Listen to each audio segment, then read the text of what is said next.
मैं सोनिया जीजीआईसी खलीलाबाद आपकी home science teacher. बच्चों, इंटरमीडिएट होम साइंस में आपका तीसरा अध्याय संक्रामक रोग चल रहा है। बच्चों, संक्रामक रोग तीसरा अध्याय आपका इसलिए है क्योंकि शासन ने जिस प्रकार से आपके पाठ्यक्रम का विभाजन किया है उसके अनुसार जो है ये आपका तीसरा लेसन है। नहीं तो ये लेसन आपका 7वां होता, लेकिन शासन की मंशा जो है और जिस तरह से उन्होंने कोर्स का विभाजन किया हमको उसके अनुसार पढ़ाई करनी है। बच्चों, संक्रामक रोग में हमने कई सारी चीज़ों का अध्ययन किया। इसमें संक्रामक रोग क्या है, संक्रामक रोग जो है क्यों फैलता है और यह कितने प्रकार का होता है। इसके अलावा भी मैंने विभिन्न प्रकार की संक्रामक बीमारियों के बारे में अब तक आपको बताया, लेकिन आज का जो हमारा टॉपिक है वह टॉपिक है पीत ज्वर और मस्तिष्क ज्वर। आज हमको इन दो ज्वर के बारे में पढ़ना है और अध्ययन करना है। तो आप जो है इसको आराम से पढ़िए, समझिए, ध्यान दीजिए। बच्चों, जैसा कि आप जानते हैं कि पीत ज्वर यह भी एक संक्रामक तथा तीव्र ज्वर है और इस ज्वर में वमन, नाड़ी की गति मंद रहती है। इसमें रक्तस्राव तथा पीलिया के लक्षण भी हो सकते हैं और यह विषाणु जनित संक्रामक रोग है। इसका विषाणु 17 से 28 मिली माइक्रोन आकार का होता है और रोग का संक्रमण एंडिस एजिप्टी मच्छर के द्वारा होता है। यह रोग मुख्य रूप से अफ्रीका, पश्चिमी भारत और अमेरिका के भूभागों पे अधिक होता है।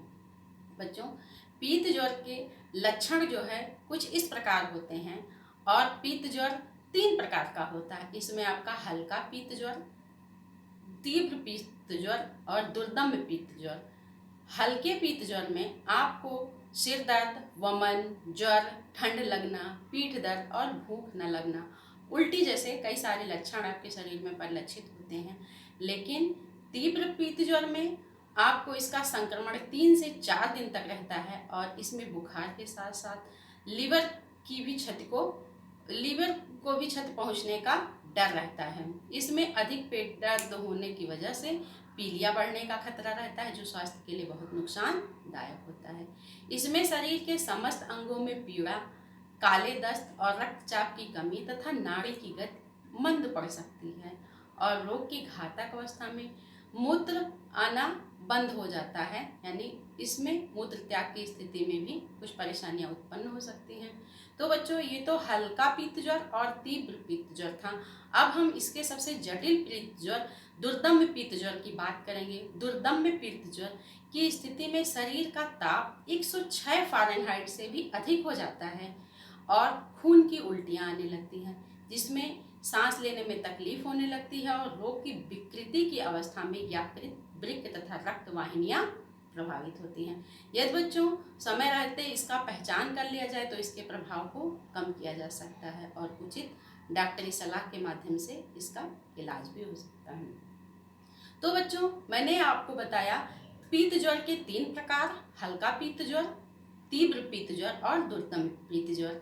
हमको लगता है कि इसके लक्षण आपको समझ में आ गए होंगे। अब हम देखते हैं कि पीत ज्वर में कौन कौन सी जटिलताएं उत्पन्न हो सकती हैं और क्या क्या इसकी जो है कठिनाइयां आ सकती हैं आपके सामने। तो पीत ज्वर की जटिलताओं में गंभीर रूप से पीत ज्वर से ग्रसित होने वालों में 20 से 50% लोगों की मृत्यु तक हो जाती है बच्चों।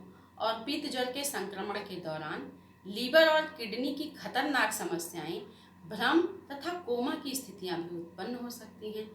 और या संक्रमण से जिन लोगों की मौत नहीं होती है वो कुछ हफ्तों से लेकर कई महीने लग जाते हैं उन्हें ठीक होने में और उस वक्त उनके शरीर का कोई महत्वपूर्ण अंग तो खराब नहीं होता है, लेकिन उस समय के दौरान उन्हें थकान और पीलिया का अनुभव बहुत ज़्यादा होता है।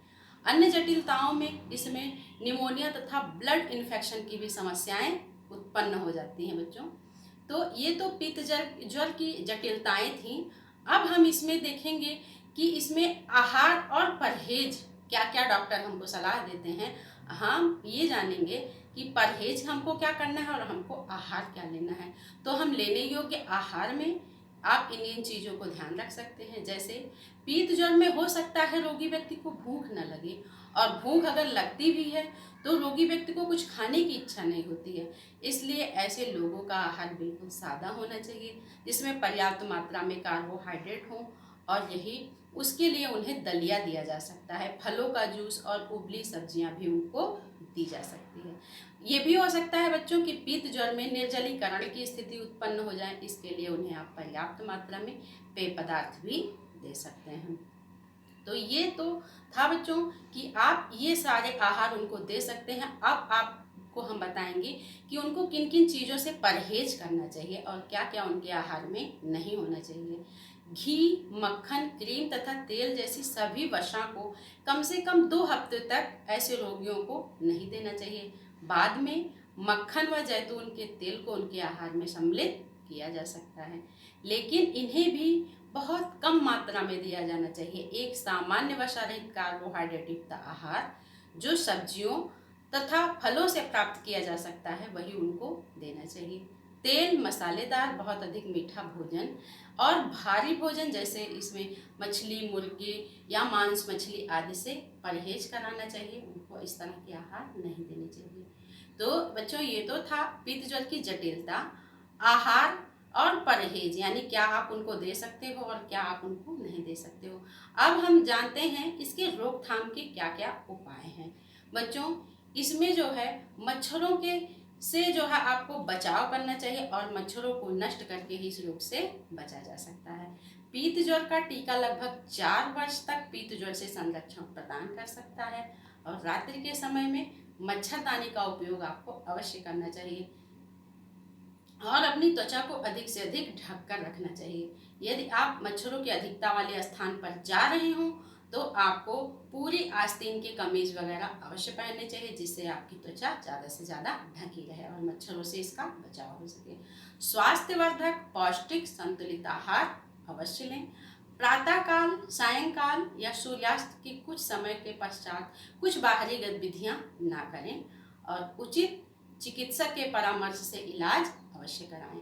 इन सब चीज़ों को करने के बाद बच्चों आप पीत ज्वर के रोगी को जो है इस प्रकार उनका बचाव कर सकते हैं और घर में भी अगर इस तरह के कोई व्यक्ति हैं, रोगी हैं, तो उनका आप निश्चित रूप से परिचर्या के अंतर्गत ये सारे उपाय कर सकते हैं। तो बच्चों हमने अभी जाना पीत ज्वर, अब हम आपको बताएंगे मस्तिष्क ज्वर। मस्तिष्क ज्वर बच्चों यह एक विषाणु, जीवाणु तथा अन्य सूक्ष्मदर्शी जीवाणुओं के संक्रमण से होता है और इस रोग में मस्तिष्क तथा मेरुरज्ज की सुरक्षात्मक झिल्ली में सूजन आ जाती है, जिसके कारण मस्तिष्क के चारों ओर एक तरल पदार्थ के प्रवाह की कमी हो जाती है, जिसे सेरिब्रोस्पाइनल तरल प्रवाह कहते हैं।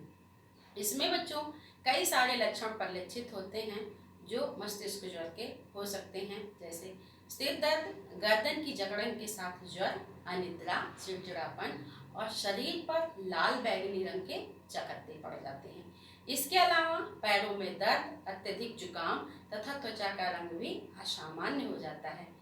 चेतना परिवर्तन तथा विभ्रम की स्थिति उत्पन्न हो जाती है। इस रोग में तीव्र प्रकाश की असमर्थता, जिसे हम फोटोफोबिया कहते हैं, और तीव्र ध्वनि सहने की असमर्थता, जिसे हम फोनोफोबिया कहते हैं, आदि हो जाता है। इसमें हाथों पैरों की गैंग्रीन भी हो सकती है और इस रोग में हृदय की गति तीव्र हो जाती है। रक्तचाप सामान्य हो जाने पर मस्तिष्क को रक्त प्रवाह कम हो जाता है और जिसके कारण मस्तिष्क कोशिकाओं को ऑक्सीजन की आपूर्ति कम हो जाती है, जिससे मस्तिष्क कोशिकाओं का क्षय होने लगता है। बच्चों मस्तिष्क ज्वर के रोकथाम के लिए आप कुछ उपाय भी कर सकते हैं, यानी इसके उपचार के लिए इसको अस्पताल में इसके उपचार की आवश्यकता होती है और इसका उपचार जितना जल्दी हो सके शुरू करा देना चाहिए और उतना ही इसके सफल होने की संभावनाएं भी बढ़ जाती हैं। एन्सेफेलाइटिस से ग्रस्त लोगों को शांत वातावरण के साथ मेडिकल केयर की आवश्यकता होती है और सिर दर्द के लिए दर्द निवारक दवाओं को दिया जाना सम्मिलित किया जाना चाहिए।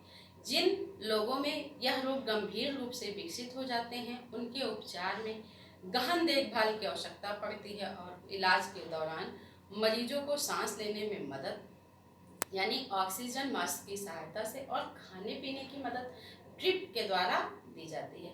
उपचार इसके अंदरूनी कारणों पर निर्भर करते हैं, लेकिन इसमें हम कुछ और चीज़ों को भी सम्मिलित कर सकते हैं, जिससे जो है इस रोग से बचाव किया जा सकता है। इसमें आप एंटीवायरल दवाएं, स्टेरॉयड के इंजेक्शन, प्रतिरक्षा प्रणाली को कंट्रोल करने में मदद करने वाले उपचार और एंटीबायोटिक या एंटी फंगल दवाओं का इस्तेमाल कर सकते हैं। और दिमाग में सूजन के मरीज को अस्पताल में कुछ हफ्तों तक तो रहना ही पड़ता है, लेकिन कभी कभी स्थिति सही ना होने की वजह से वहाँ उन्हें कुछ महीनों तक भी रुकना पड़ सकता है। मस्तिष्क में सूजन व लालिमा कुछ दिनों में या कुछ महीनों तक रह सकती है और इसके बाद रोगी की स्थिति में कुछ सुधार आने लगता है।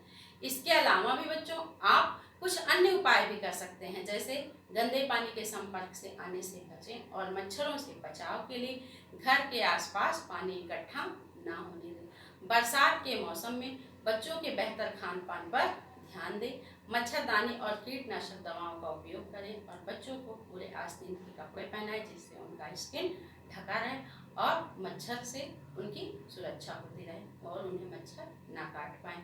तो बच्चों, आज हमने जाना पीत ज्वर और मस्तिष्क ज्वर।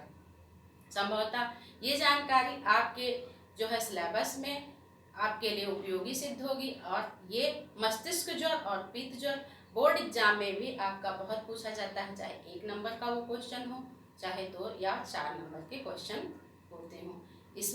इसको आप ध्यान से पढ़िए, समझिए और इससे संबंधित प्रश्नों को भी मुझसे पूछते रहिए। तब तक के लिए आप घर पे रहिए, खुश रहिए और लॉकडाउन के नियमों का पालन करते हुए पढ़ाई करते रहिए। अपने अगल बगल जो ज़रूरतमंद हैं उनकी जो है आप मदद भी करते रहिए। बच्चों, अभी देश की स्थिति बहुत खराब है और अब जो है भारत सरकार ने लॉकडाउन के नियमों में थोड़ी सी जो छूट दे रखी है उसका कुछ लोग बहुत मिसयूज भी कर रहे हैं। मैंने देखा है रोड पर कई सारे लोग राशन की दुकान पे या फल सब्जियों की दुकान पे लॉकडाउन के नियमों का पालन नहीं कर रहे हैं। बच्चों, ठीक है, ये सारी चीज़ें हमारी ज़रूरत की, हमारे इस्तेमाल की, इसको हमको लेना ही लेना है, लेकिन लॉकडाउन के नियमों का पालन करते हुए हमको जो है कोई सामान लेने जाना है तो बहुत ज़्यादा भीड़ से बचना चाहिए। लगभग कम से कम 1 मीटर की दूरी पर अवश्य जो है दूरी बनाकर खड़े होना चाहिए। जब हम खुद लॉकडाउन के नियमों का पालन करेंगे तभी हमको देख के और लोग भी करेंगे, क्योंकि अपने देश में अभी भी जो है अशिक्षा और अज्ञानता की जो है अधिकता है। तो हमारा ये कर्तव्य है, हमारी ये जिम्मेदारी है कि हम लोगों को समझाएं, पोलाइटली उनको बताएं और नियमों का पालन करने के लिए कहें। निश्चित रूप से आपकी कही हुई बातें भी वो जरूर मानेंगे और जो मैं आपको कह रही हूँ आपको भी समझ में आ रहा होगा। तो आप भी लॉकडाउन के नियमों का पालन करते हुए देश की सुरक्षा में, देश के कल्याण में अपना योगदान दीजिए। धन्यवाद, नमस्कार।